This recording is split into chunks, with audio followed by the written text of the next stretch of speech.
Welcome back to DHN. I'm Wade Teamer. So let's talk about this mainstream alliance that has just been formed between all of our favorite digital assets. Essentially, we got Algo, Ripple, Hbar, Casper, and Constellation Network.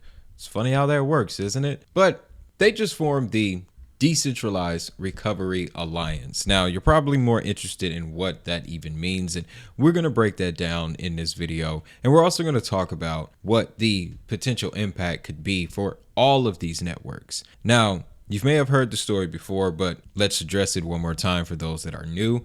Ripple, the leading provider of enterprise blockchain and crypto solutions, and XRPL Labs, the company that develops wallets and other software for the XRP ledger, have joined Swirls Labs and the Algo Foundation as the founding members of the DREC Alliance. Now, the reason I highlighted that is because we're going to jump to a clip in just a few moments where Lehman pretty much is sitting with a certain individual. I want to keep that a surprise. And they talk about still selecting founding members. This was about 2 months ago. But let's continue this. They'll get 2-year seats on the Technical Oversight Committee at Core, Bank Social, Blade Labs, the Building Blocks, Casper, Constellation, the Hashgraph Association, the Hbar Foundation, and Revive Labs have also joined as alliance members to provide inputs on policies and oversight and work together to develop a new interoperability recovery standard that will dramatically simplify the recovery and adoption of crypto and other assets. Essentially, what this is a safety net for the crypto industry. So you know how there are certain measures in place around fiat that allow you to recover any funds that may be lost. So let's say when dealing with your bank, if your account gets hacked or your card gets stolen and somebody buys something, that money is often returned to you. You're reimbursed, things like that. This is in essence the same thing for crypto. Now, this next sentence that I'm going to read here was slightly concerning, but the more I get an understanding of the idea, the more I understand why they put it. They state, decentralized recovery makes cold storage, self-custody, and other earlier forms of account recovery unnecessary for any asset. Now, some would take that to imply that cold storage, self-custody industry, hardware wallets, they may be in trouble. I don't necessarily think so, because this could easily be integrated into a hardware wallet's operating system to just add to their security. I think what the writer means by this is now you have an additional option on top of cold storage and traditional self-custody. That's how I like to look at it. Now, this idea has been floating around for quite some time, actually as far back as 2023. That's really when they started to make it public, but they've been studying and doing the research for a number of years on it, which brings us to that clip that I want to show you, because I first stumbled upon this at the top of the year, initially when Hbar and Algo announced it.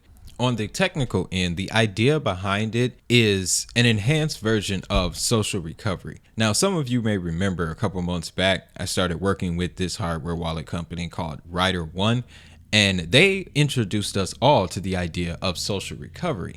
Come to find out that there are more forms of that are strictly based on Ethereum. What makes decentralized recovery different is that with Ethereum and the social recovery, the information of who you're sharing your private keys with is still public. With the decentralized recovery, everything remains private. It's another reason why we see a lot of more ledger-centric projects joining this alliance. So just wanted to drop that in there. Figured it'd be very interesting. But let's jump to this clip because it provides just great context on how these things unfold, guys. They take time. Take a listen. Absolutely. You mentioned decentralized recovery there, Lehman. How potentially, because there's an announcement, wasn't there, with Algorand? Yes. Are you looking for more partners in that? Absolutely. In fact, we're still looking for the founding partners. This is absolutely not a Hbar and Algorand project in any way, shape, or form. What this is making it easy for people to not lose their keys. If you lose your keys, you have friends and family, or you have banks, or you have lawyers, or you have companies that are doing helper as a service that hold pieces of it for you, and they help you recover. This is something we all need. We all know that the user experience in our industry is not what you want. We've got to make it easy for users. We have to make a safety net so they don't lose things. And so this is another place where tribalism is not helpful to us. Right. And so if we can work together, Algorand just mentioned that they're going to work on this, we're going to work on this. And we're going to make sure we start to talk about whether we can collaborate as well, so it's good. Oh, wow, fantastic. Possibly. That's very, very And cool. we're going to talk about how we can collaborate with the things you were talking about for scam identification and dealing with it. I think that we can work together in a lot of ways as an industry. Agreed. In all these different things. As the industry matures, how do you see this playing out? So it's obvious just sitting there looking at them too. They had things planned. This was in the works for quite some time. So it was just cool to see it manifest. Now, while traditional finance companies, they're focused on tokenization, which I think could also be applied. The decentralized recovery would definitely be appealing to the players from the traditional financial space, because that's part of the complaints that they have. We don't know, we can't trust, we can't verify. That's what the alliance is in essence aiming to address, right? And on top of that, that's on the big level with the big players, right? You also can't forget about Web3 loyalty rewards, because this implies that the customer will have assets that they want to keep track of and manage. And when you do the reading on DREC, it doesn't just cover private keys, crypto related items. This is data, documents, images, everything can be recovered through these protocols. So when you really look at it that way, you begin to understand just how deep this could really get. Customer rewards programs are starting to increase, especially with what Visa started the year doing. We already know Polygon's a big player in that space. And that's another thing too, which we'll address more towards the end of the video, the potential for other blockchains to get involved here. Because again, they want as many blockchain DLT related companies to participate in this. And after a while, it could start resembling another foundation that is very prominent in the crypto space. Well, let's take a look individually at how this could impact some of the players. All right, this is the speculation part. Now, when it comes to Hbar, we know they have a number of use cases right at the top: customer engagement and loyalty. But the players that were mentioned as part of the alliance are just as interesting by themselves. I've been talking up Bank Social for a number of weeks now because, well, I'm a member at a credit union, and their focus is credit unions. And when you really do the digging on Hbar, the credit union, the idea of it speaks to the very ethos of the hash graph, right? So there's that level of synergy. But what they're actually looking to do is very important as well. We're talking about digital banks on Hbar, right? And with that, you definitely have to have some type of system of recovery if you're wanting to manage a lot of people's funds. So I could easily see this DREC protocol infiltrating the Bank Social platform, as well as another player that's involved with the alliance, Blade Labs. They're fairly newer to me, but everything's built on Hbar. They're actually one of the biggest contributors to this whole karate combat situation, which I've seen really exploding on Twitter. This thing is very popular. Their last stream got like 1.2 million views. It's probably a lot more by now, but very interesting product. And the more they go to expand it and evolve it, that's customer engagement. We were just talking about Chili's last night, man. That's a big market. And you also see they're working with Toko. That's the tokenization player. Mio, high-end fashion. We reported on them as well. LG, which is big player, governing council member. I don't think they're a governing council member. Let me double check that. I got the page right here. Yes, they are governing council member. So the idea that I'm trying to express here is that this decentralized recovery protocol wants to be a safety net to essentially live within all of these applications to ensure that users will be able to recover any assets that they may acquire within the system by participating in the system. Or when talking about real world assets coming online, yeah, another layer of security. Now, Ripple, there's really no need to get too deep. We already know what they're coming with: cross-border payments, on-demand liquidity, the custody of tokenized assets, the big one, CBDCs. So the players that they're targeting, they want to see the potential for the added security, for sure. That's especially when it comes to payments.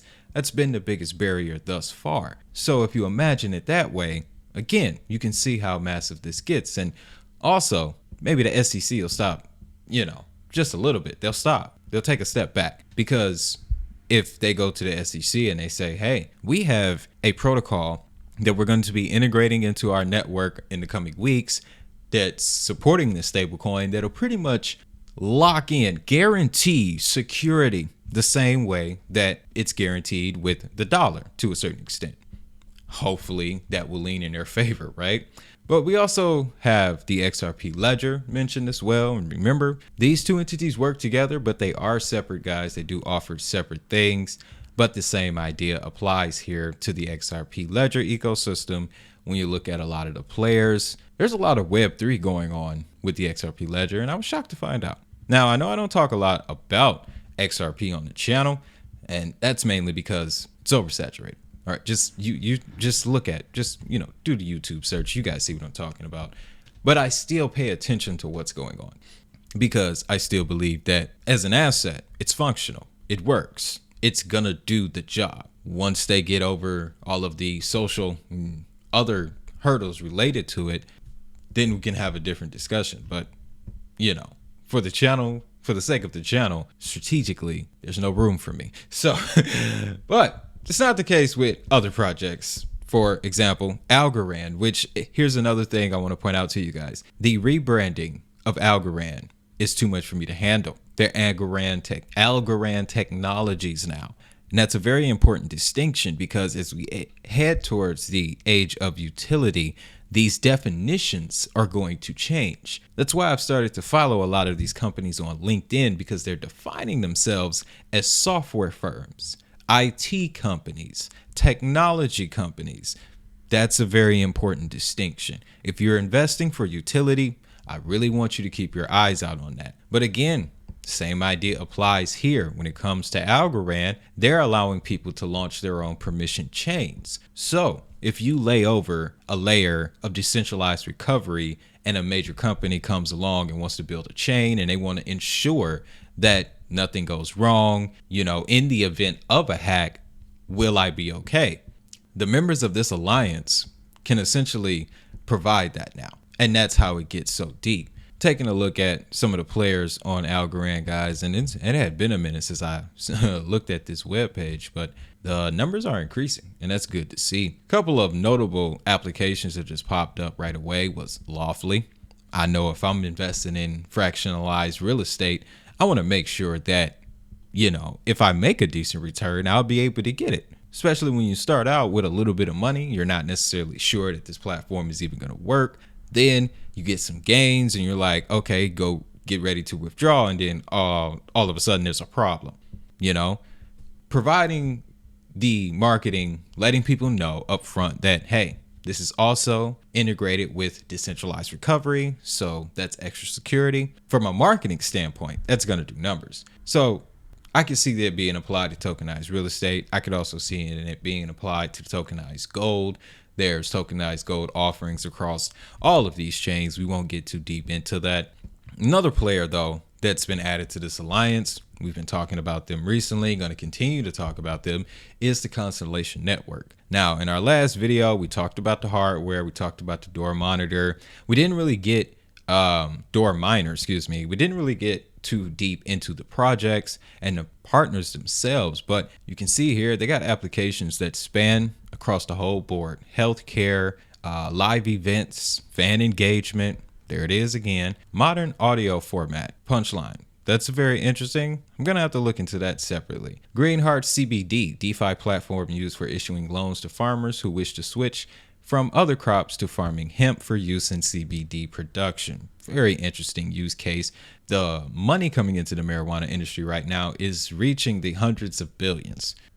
Watch out for that one, right? And then, of course, we got the hardware with the door miner. We're going to touch on that in a second. But looking at some of the partners for Constellation, they have a very strong concentration in the US. And one of the biggest issues, especially dealing with cyber defense, cybersecurity, is being able to ensure that the data that we collect, we're going to be able to keep. with players like the Air Force and organizations like Amazon Web Services, Global Blockchain Association, the International Electrical Engineers, there's another E. That's not the important part though, but these organizations that work with a lot of data, they want to be able to entrust with these networks their data. This is another player in Constellation Networks network that I discovered when putting this together. It's Finovant, and they're blending biometrics and blockchain, which I haven't seen before. One of their partners is very interesting.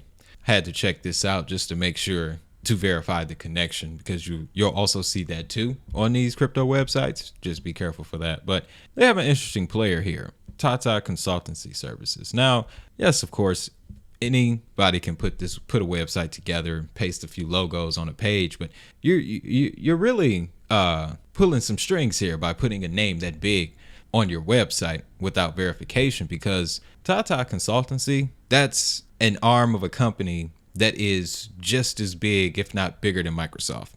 I'll just put it that way. And they also have an arm on the Hbar Governing Council. Interesting how that works. Love how it's all coming together, guys. Love how these things come together. But we mentioned the hardware a few minutes ago. Simple application of the idea here. This data that you get for your foot traffic, it's going to want to be backed up. You're going to want to be able to, keep it, right? I also learned that there's two sides to this door product, where it's retail facing, focused at store owners like we went over in the last video. But on the crypto side, when it comes to getting mining rewards, you can contribute foot traffic data with the door traffic miner to earn crypto. Yes, you do earn Constellation, the DAG token, and you're also contributing to the network.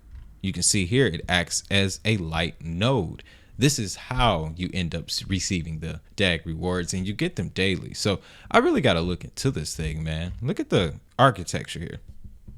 There's three pieces. There's three pieces to this thing. That's mind blowing. The helium setup was a lot more complex at first. They've slimmed down a lot too, but there's not a lot of these products in the market, guys. And I think the assets, the projects that are aiding in bringing these to the market first, they're going to have a massive advantage. Everybody's going to follow their suit. Now, another player that was brought into it, Casper.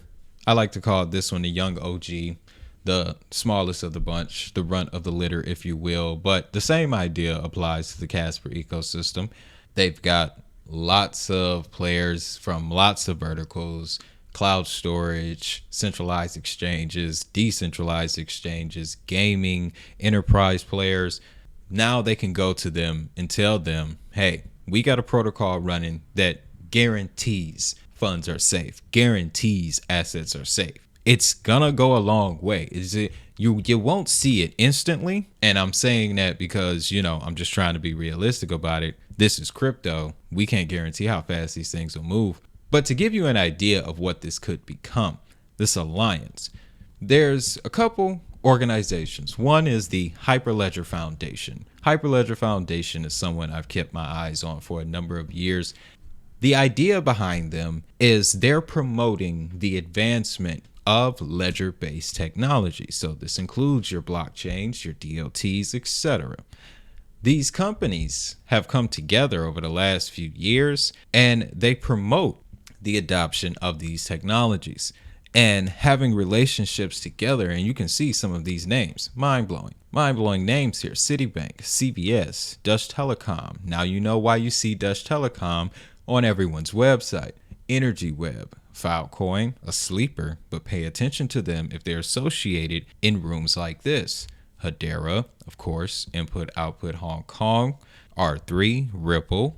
So they're forming this alliance, not only bringing in a new innovation to market, but they're forming this alliance with experience of being a part of much bigger alliances. And these names, these are academic names here, but they're just as big. What's that? Cambridge University, University of Auburn, Bank of England. And speaking of the Bank of England, more internationally, there's another association called INATBA, International Association for Trusted Blockchain Applications, my favorite name in crypto. But they do the same thing again, with the focus on ledger-based technologies to serve the public and private sectors. They also interact with regulators and policymakers to bring this technology to the forefront. And they also have a members roster that is just as deep. Algorand, IOTA, Socios, that's that Chili's platform right there. VeChain, I see you, VeChain. I see you, VeChain. Still working on that decision, guys. Point is, though, that's what I see this decentralized recovery ultimately being. Wait a minute. Slow it down. Fujitsu, IBM, Accenture. Didn't we just... Oh, boy. Huh. Between IBM and Accenture, I'm pretty sure they're running this entire thing behind the scenes. But, guys, just to wrap it up, this alliance is going to be good for crypto. Shouldn't expect an overnight rally for all of these projects. No, what they've done is add another tool to the toolkit. So once more applications come online, they'll now be faster. They'll be able to interoperate better. They'll be more secure. And from a long-term perspective, that's exactly what you want these projects to do. And when you zoom out, it's been a great month for Hedera, in my opinion. All right. Before the BlackRock situation, we were in the single digits. We had to pump. We moved up to we hit 17 cent, $2.5 billion in volume, ladies and gentlemen. Where did it come from? But I like the fact that we've settled and we're staying in that double digit range, at least for the moment. We're sitting at 10 cent. With that, though, that's everything I got for you. If you're looking to pick up some of these assets, I'm using Uphold right now. Links to that will be in the description. They're one of our channel partners. So yes, I do get compensated if you decide to use that link. I'll thank you in advance. Same thing goes for our other channel partner, SafePal Hardware Wallet, where you can store all of these assets in cold storage. It's more protected, even with or without decentralized recovery. Have to let that unfold. But again, another channel partner, so I thank you in advance. Now, it's time for the best part. If that money is digital, so is the hustle.